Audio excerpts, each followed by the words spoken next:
네, 일상 회복을 위한 첫걸음, 이제 곧 1단계 지침이 발표가 될 텐데요. 전문가 두 분과 짚어보겠습니다. 류재복 해설위원, 천은미 이대 목동병원 호흡기내과 교수 모셨습니다.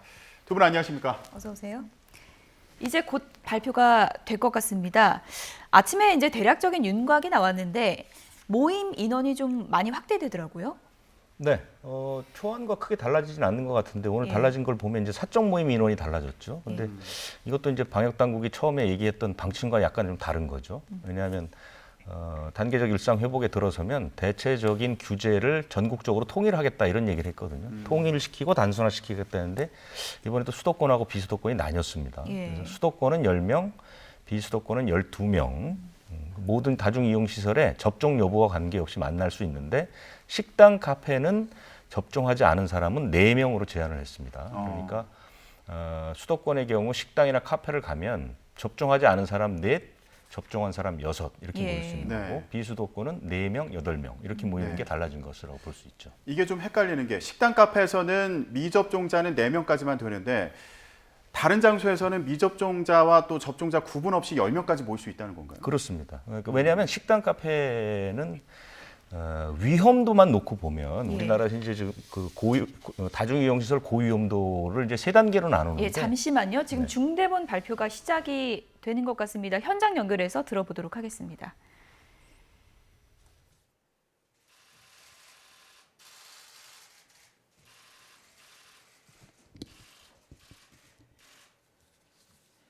존경하는 국민 여러분, 안녕하십니까? 중대본 제1차장 보건복지부 장관 권덕철입니다. 정부는 오늘 중대본 회의에서 단계적 일상회복 이행 계획을 논의하였습니다. 지난해 1월 20일 코로나19 확진자가 국내 최초로 발생한 이후 우리는 약 1년 10개월여의 오랜 기간 동안 4차례에 걸쳐 큰 유행을 겪었습니다. 국민들의 성숙한 시민의식과 적극적인 참여, 우수한 우리 의료진의 헌신과 노력, 정부와 지자체의 총력 대응에 힘입어 외국의 봉쇄와 같은 극단적인 조치 없이 코로나19 유행을 적절히 통제해 왔습니다. 국제사회도 우리나라의 대응을 긍정적으로 평가하고 있으며 경제 회복률도 G20 선진국 중 최상위 수준으로 나타나고 있습니다. 지난 10월 23일 국민들께서 적극적으로 도와주시고 참여하신 덕분에 전 국민 예방 접종률 완료율이 70%를 달성하였습니다. 이에 따라 일상 회복을 위한 중대한 토대가 마련되었습니다. 코로나19의 유행과 거리두기가 장기화됨에 따라 서민 경제의 어려움은 커지고 있습니다. 등교일 수 감소에 따른 학생들의 교육결손 심화와 우울감 증가, 국민들의 마음 건강 악화 등과 같이 사회문화 분야의 격차도 발생하고 있습니다. 국민들께서 함께 노력해 주신 성과를 바탕으로 이제는 조심스럽게 그러나 단단한 걸음을 디뎌 일상을 회복하기 위한 노력을 시작할 시점입니다. 정부는 그간 각종 토론회와 공청회를 열고 일상회복지원위원회를 구성해서 운영하였습니다. 방역, 의료 분야의 전문가의 제언뿐만 아니라 경제, 민생과 사회문화 분야, 지자체 현장 등 다양한 분야의 의견을 듣고 이를 충실히 반영하고자 하였습니다. 여러 논의와 수기를 거쳐 이제 더 나은 내일의 대한민국을 만드는 첫걸음을 발표하고자 합니다. 새로운 일상으로의 회복은 3가지 방향으로 추진하겠습니다. 첫째, 점진적, 단계적 회복을 통해 보다 안전한 일상으로 나아가겠습니다. 둘째, 포용적 회복을 통해 모두가 행복한 일상으로 이행하겠습니다. 셋째, 국민과 함께하는 회복을 통해 일상을 다 함께 만들어 가겠습니다. 지금부터 단계적 일상 회복 이행 계획 중 방역 의료 분야의 주요 내용을 보고 드리겠습니다. 우선 새로운 일상의 회복을 위하여 사회적 거리두기 체계를 전면적으로 개편합니다.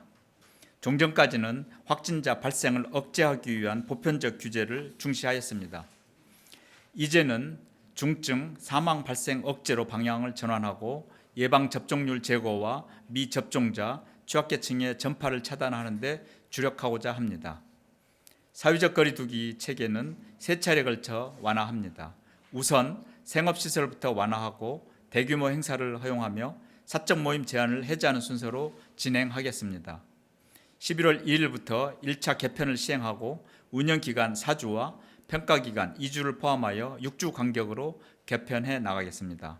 한 단계 개편 주기가 끝날 때마다 예방접종의 완료율과 의료체계의 여력, 중증 환자와 사망자 발생 추이, 유행 규모 등이 안정적인지를 판단하여 다음 차례 개편으로의 전환을 결정하겠습니다. 민생 경제와 생업시설의 어려움을 최우선으로 고려하여 1차 개편부터 모든 다중이용시설과 다중이용시설의 운영시간 제한을 해제합니다. 다만 감염 위험이 높은 유흥시설의 경우 2차례에 걸쳐 보다 안전하게 해제하겠습니다. 위험도가 높은 다중이용시설에 대해서는 한시적으로 접종 증명, 음성 확인제, 별칭으로 방역 패스라고 칭하겠습니다. 이를 도입하고자 합니다. 유흥시설, 노래 연습장, 실내 체육시설, 목욕장업, 경마장과 카지노 등 5종류의 시설이 그 대상입니다. 이들 시설은 밀폐된 환경과 침방울 배출이 많고 마스크 착용이 어려운 특성이 있습니다. 방역 패스는 안전한 일상 회복을 위한 불가피한 조치임을 양해해 주시기 바랍니다. 안전하게 일상 회복이 잘 이루어지면 이후에 해제하게 될 것입니다. 식당, 카페도 감염의 위험도가 높은 시설입니다. 그러나 일상에서 식사의 필수성을 고려할 때 미접종자의 이용을 막기는 어렵습니다. 이 때문에 식당, 카페는 방역 패스를 적용하지 않고 미접종자의 이용 규모를 4명으로 제한하여 위험도를 최대한 낮추고자 합니다. 그 외에 다중이용시설에 대해서는 접종률이 높아진 점을 고려하여 방역 규제를 최소화합니다. 특히 접종 완료자 등으로만 이용하는 경우에는 인센티브를 적극적으로 확대합니다. 가령 영화관이나 실외 스포츠의 관람은 접종 완료자나 음성 확인자 등만 이용하는 경우 팝콘이나 치킨과 같은 음식을 먹을 수 있습니다. 대규모 행사의 경우 이제 100인 미만의 행사는 접종 여부와 관계없이 가능합니다. 100명 이상의 행사는 위험도가 커지므로 접종 완료자, 음성 확인자 등으로만 구성하여 우선 500명 미만까지 행사를 허용하고자 합니다. 접종률이 80%까지 올라가는 2차 개편부터는 접종 완료자 등으로만 구성되는 경우 인원 제한 없이 대규모 행사가 가능해집니다. 사적 모임은 수도권은 10명, 비수도권은 12명으로 모임 인원을 확대합니다. 높아진 예방 접종률과 고위험 취약시설의 방역 패스 도입을 고려하여 이제 접종자, 미접종자 여부는 구분하지 않습니다. 그 외에 종교 활동이나 공연이나 문화 활동 등 다양한 생활 분야에서 일상 회복을 위한 방역 조치 조정이 이루어집니다. 상세한 내용은 보도 자료를 참고해 주시기 바랍니다. 힘들고 불편했던 거리두기와 방역 규제가 완화되고 일상을 되찾아가는 것은 고맙고 반가운 일입니다. 그러나 이는 달리 보면 방역적으로 위험이 커지는 상황이기도 합니다.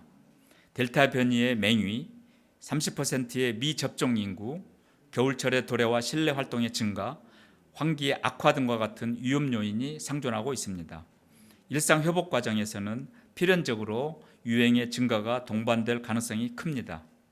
우리의 목표는 일상 회복을 계속 추진할 수 있도록 중증 환자와 사망자를 최소화하고 우리 의료체계가 감당 가능한 범위 내에서 코로나19의 유행을 통제해 나가는 것입니다. 접종 증명, 음성 확인제, 이른바 방역 패스는 이러한 이유에서 제한적으로 도입합니다. 접종 완료자는 미접종자에 비해 60%대의 감염 예방 효과와 90%의 중증과 사망 방지 효과가 나타납니다. 일상 회복 과정에서 중증 환자의 사망을 최소화하기 위해서는 미접종자의 전파를 차단하고 보호하는 것이 가장 중요합니다. 위험성이 큰 다중이용시설에서의 방역과 대규모 행사의 안전한 개최, 요양병원 등 취약시설에서 보호 등에서 방역 패스는 코로나19의 피해를 최소화하는 방패와 같은 역할을 할 것이라 기대하고 있습니다. 억울한 차별이 발생하지 않도록 미접종자의 예외 범위를 최대한 확대하였습니다. 현장의 혼선을 방지하기 위해 시설별로 1주에서 2주간의 계도 기간을 가질 예정입니다. 자율과 참여에 기반한 다양한 일상 속에서의 방역 실천도 활성화하겠습니다. 우리는 코로나19 이전의 과거의 일상이 아니라 더 나은, 더 안전한 새로운 일상을 추구해야 합니다. 지자체의 자율적 권한을 확대하고 다양한 생활 영역별 방역수칙을 보급하겠습니다. 민간과 정부 간의 협업을 활성화하는 구조도 강화하겠습니다. 국민 여러분들께서도 이제 스스로가 방역 최일선의 최종 사령관이라는 생각을 가져주시고 일상 속의 방역 실천에 더 나서주시기를 당부드립니다.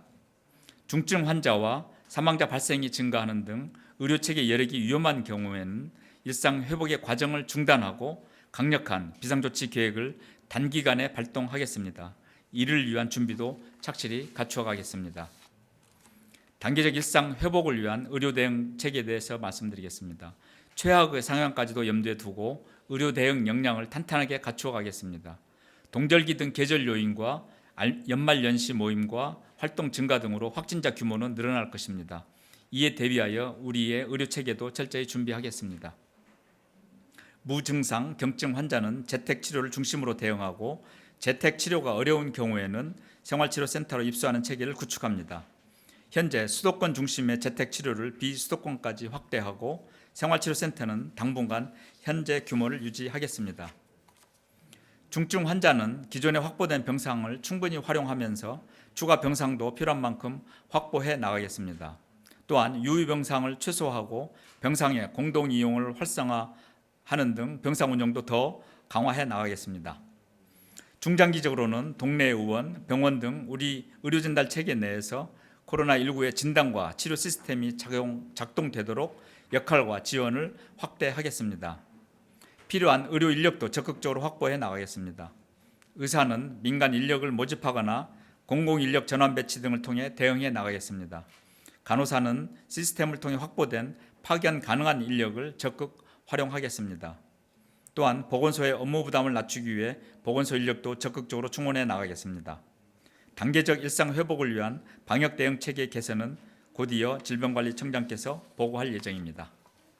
오늘 발표하는 방역의료 분야 외에도 경제 민생과 사회문화, 자치안전 등 다른 분야에서도 일상 회복을 위한 다양한 의제들을 논의하고 있습니다. 전문가로 구성된 포용적 회복 연구단도 구성하여 이러한 의제와 논의를 지원하고 있습니다. 기나긴 코로나19의 유행과 사회적 대응으로 인해 서민 경제의 격차와 어려움이 누적되고 노인, 장애인 등 취약계층의 돌봄이 미흡해지고 우리 학생들의 학력 격차 문제도 나타나고 있습니다. 우리 사회 전반을 더 나은 일상으로 회복하기 위해 각 분야별로 종합적인 계획을 수립하고 순차적으로 발표하도록 하겠습니다. 존경하는 국민 여러분, 국민들께서 노력과 참여해 주신 덕분에 일상 회복을 위한 첫걸음을 내딛게 되었습니다.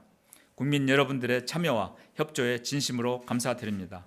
그동안 헌신해 주신 의료진과 의료 관계자분들, 방역 관계자분들께도 진심으로 감사드립니다.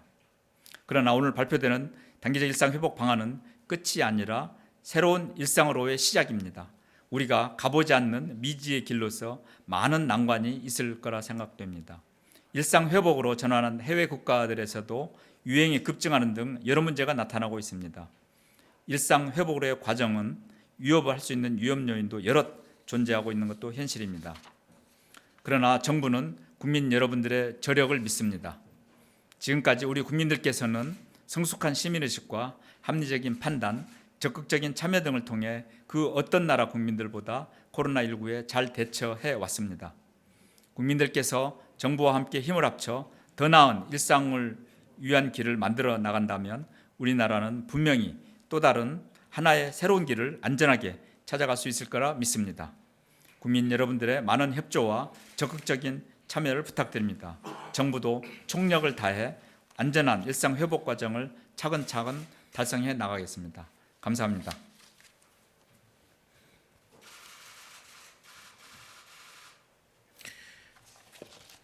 예, 다음으로 정은경 중앙방역대책본부장이 단계적 일상 회복 방안 등에 대해 설명하겠습니다.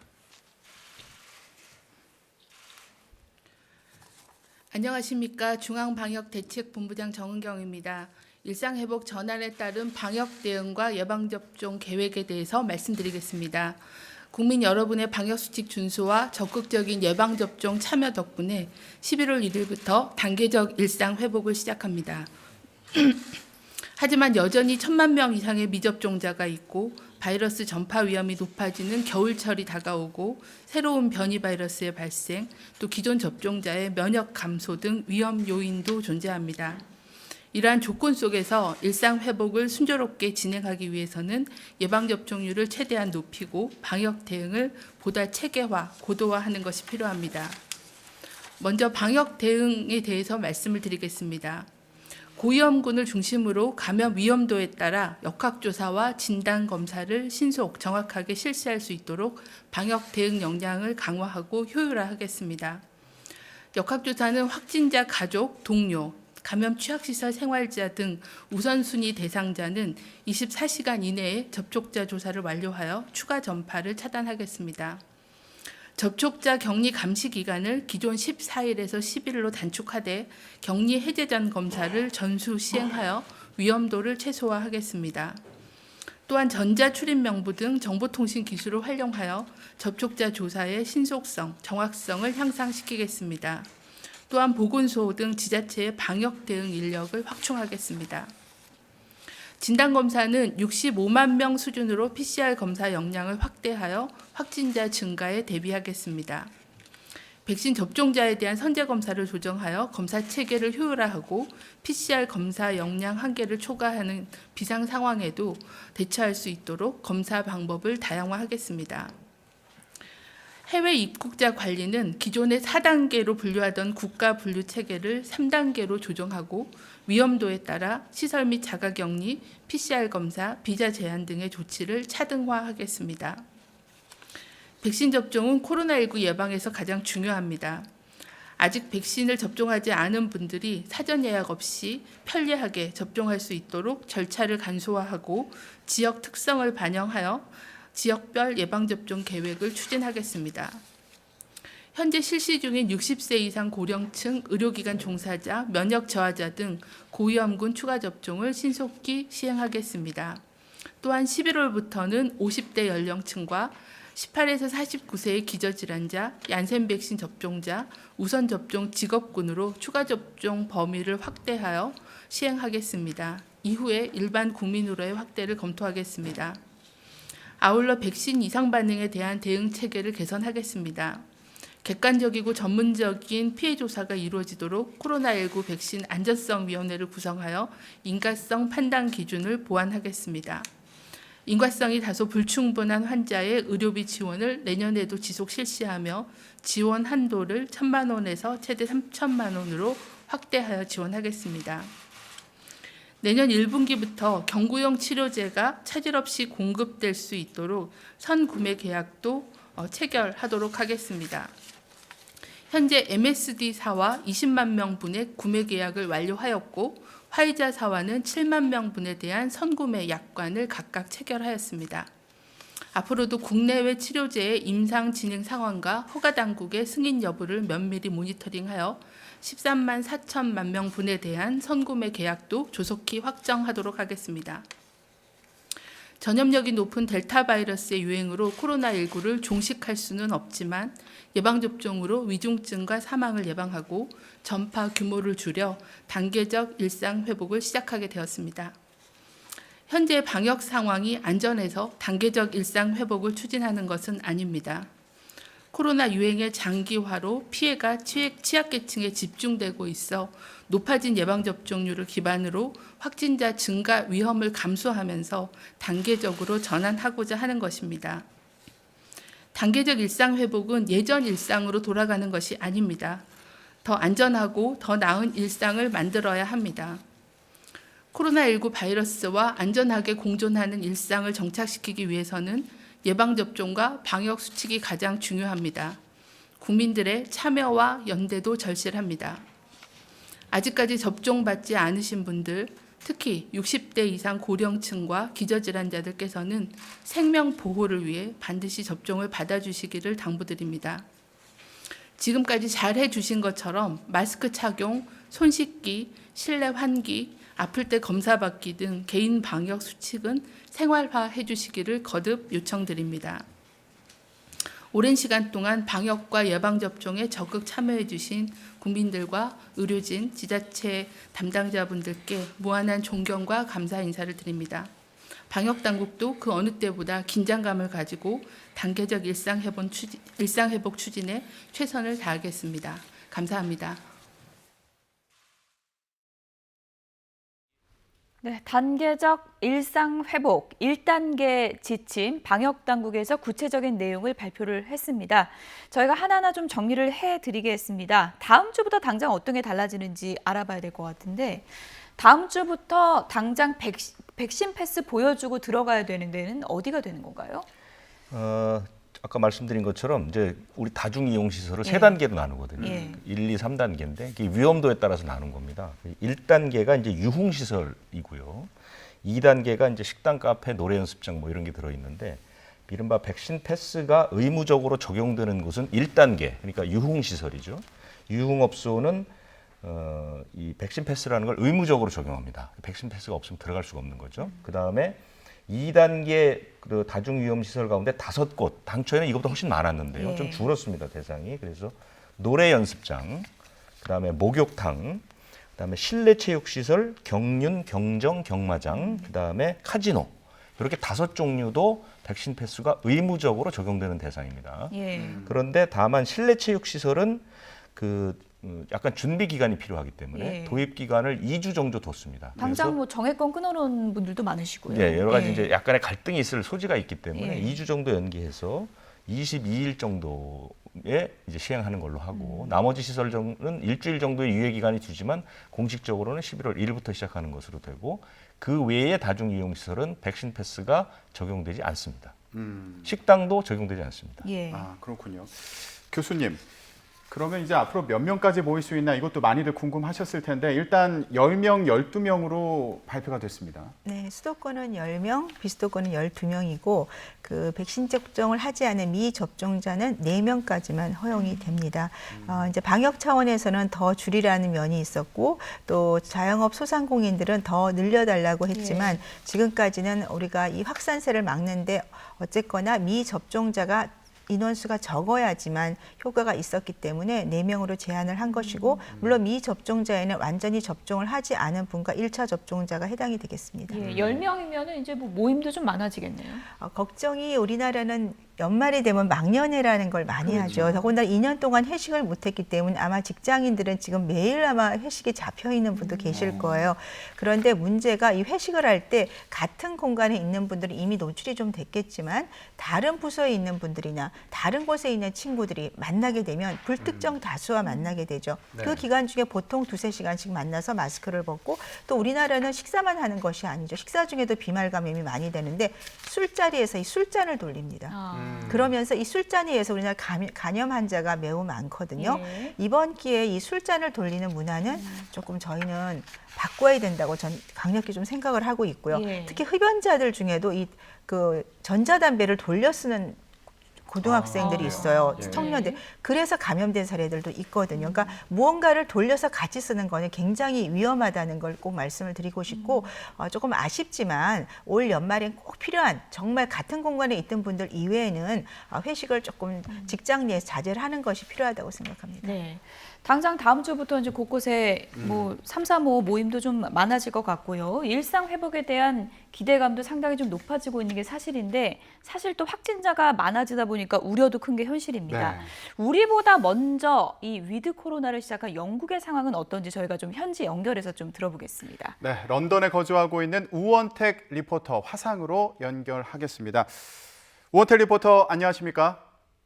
네, 안녕하세요. 네, 단계적 일상 회복의 원조는 영국이다 이렇게 얘기할 수도 있을 것 같은데요. 지난 7월 달에 자유의 날을 선언했죠. 네, 그렇습니다. 네, 어떤 점들이 많이 달라졌나요? 네, 7월 19일 자유의 날 선언 이후에 달라진 부분은 첫째, 마스크 착용이 법적 규제 없는 권고 수준으로 바뀌었습니다. 예. 실제로 거리나 실내에서도 마스크를 쓰지 않는 사람들이 많습니다. 또한 스포츠 경기나 웨딩 같은 장례식 같은 것도 인원 제한이 없어졌고 각종 페스티벌도 다시 열리고 있습니다. 그리고 백신 접종자의 경우 해외여행 후 자가격리가 면제되었고 확진자와 밀접 접촉을 해도 자가격리가 면제됩니다. 예. 그러니까 실내에서도 마스크 착용 의무가 폐지됐다고 하니까 거의 뭐 코로나 이전 일상으로 돌아갔다고 볼 수 있을 것 같은데 그렇다 보니까 최근에 또 영국에서 확진자가 많이 늘었다 이런 소식도 들리더라고요. 네, 실제로 자유의 날 선포 이후에 일일 확진자가 늘어서 보통 하루에 4만 명에서 5만 명 정도 확진자가 나오고 있습니다. 그렇군요. 이렇게 확진자가 많이 늘어나니까 앞으로 좀 걱정이 될 것 같기도 한데요. 또 할로윈데이가 있지 않습니까? 그거 분위기는 어떤가요?